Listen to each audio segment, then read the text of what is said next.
Hello everyone, welcome to part 4 of string methods in JavaScript. In this video, we will discuss about string extracting method, that is a substring. Let's get started. Substring is similar to the slice method but with a few differences. Substring methods returns a part of the string which we mentioned between two values, that is a start and end index. This is the syntax of a substring method. str is the string which we want to apply a substring. It is taking a two input parameters, start index and end index. Here end index is completely optional. Start index specifies that at which character substring needs to extract a substring in the given string.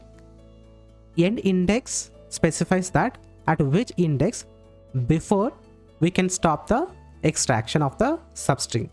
Let's understand this with an example. This is a given string hello coding guy. We have divided this into array of characters. Each character is specified with the particular index in the given array. This is an example. Here I have applied two parameters, that is a 7 and 13 as a start index and end index.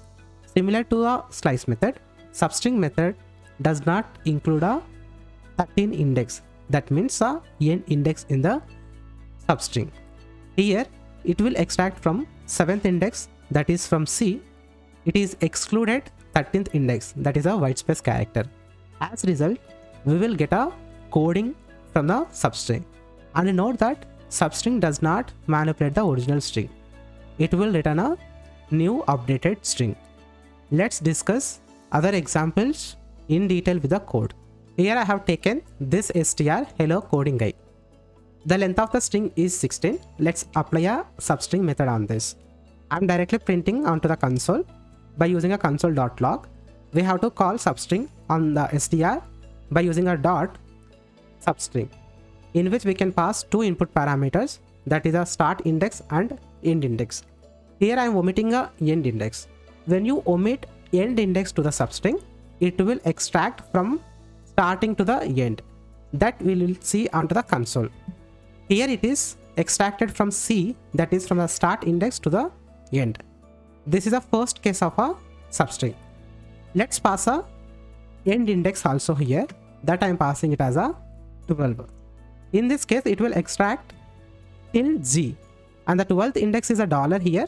It won't include in the substring, similar to the slice method. That we will see onto the console. Here it is extracted till Z only. The end index is not included in the return value of the substring. This is a second scenario. Let's say the start index value is greater than the end index value. Here let's pass a end index value as a 5. Start index is now greater than the end index. In this case, substring method will swap these roles. That means start index consider it as a end index it will consider as a start index. Let's see this onto the console. It is printed symbol. That means it is swapped their roles. This is another scenario. And we have another scenario. If you pass start index as a nan, it will extract from starting of the string. Let's see this onto the console. Here it is extracted from starting. Similarly for undefined or null, it will extract it from starting. See here onto the console. It is extracted from the starting. If you omit start index and end index, also substring will extract it from the beginning of the string. These all are the cases which are included in the substring, similar to the slice method.